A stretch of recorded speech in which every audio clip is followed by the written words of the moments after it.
The Roaring Twenties, an era of excitement like few others in American history. An era of uproar in, well, everything. A scandalous dance called the Charleston caught on, bringing hemlines up so they could swing to the new music. Ladies bobbed their hair and covered it with cloche hats. The noble experiment tried vainly to erase demon drink from America. Speakeasies, though, became as common as prohibition agents, and bootleggers were both the heroes and the villains of the age. Scarface Al Capone was a legendary example. Harding headlined the executive branch and Teapot Dome, but America kept cool with Coolidge. A young pilot named Charles Lindbergh flew non-stop across the Atlantic and shrank the world, earning its lasting adulation. The incomparable Babe Ruth, too, was known and loved throughout the world.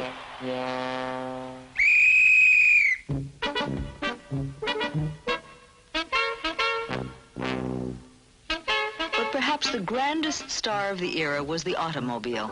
Nothing in the 20s revolutionized the lifestyle of Americans more than the incredible motor car. Henry Ford's development of the assembly line boosted both employment and wages and set off the modern American industrial revolution.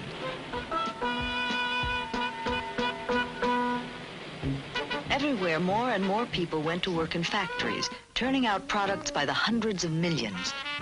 But somewhere along the assembly line, the workers often got lost in the rush of production. Considered an extension of the machinery, the industrial man was often less important than his output. Working conditions were difficult, supervision usually autocratic, and benefits non-existent for most workers. In sweatshops and even in better factories, it was production that mattered. At Western Electric's Hawthorne Works in Chicago in the 1920s, telephone equipment was being manufactured by 40,000 people. What Hawthorne employees had received their company-paid pension plan back in 1906. They had vacations 1 week after 5 years, and they had sickness disability pay. Hawthorne was considered a progressive place to work.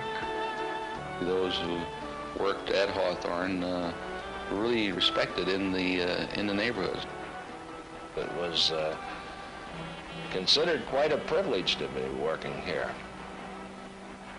At this and 3 other companies in 1924, the National Academy of Science began an experiment to determine how illumination affects worker efficiency. The premise was that output would improve if the lighting of work areas was improved. Something very curious happened when new experimental lights were installed. Output went up among those employees being studied, and also among those whose lighting had not been changed. And most puzzling of all, it continued to go up even when lights were turned down. Having proved nothing, these studies were called off by the National Academy. It might all have ended there. Relay making was picked for a new experiment when Western Electric alone decided to probe the inconclusive results of the illumination studies. 6 young women assembled the electromagnetic switches while rest breaks and different hours were tried. It was the core of what would later be called the Hawthorne Studies, industry's first scientific inquiry into employee attitudes. Continuing changes in routine were freely discussed with the workers, whose output as well as involvement in the project increased dramatically. Each completed relay was counted by a tireless tape, which recorded an overall production increase of 30%. In this small room for more than 5 years, observers studied workers producing more in less time than ever before. Industrial history was in the making. The Hawthorne-Harvard cooperative inquiry continued into the 30s, delving into production areas all over the plant.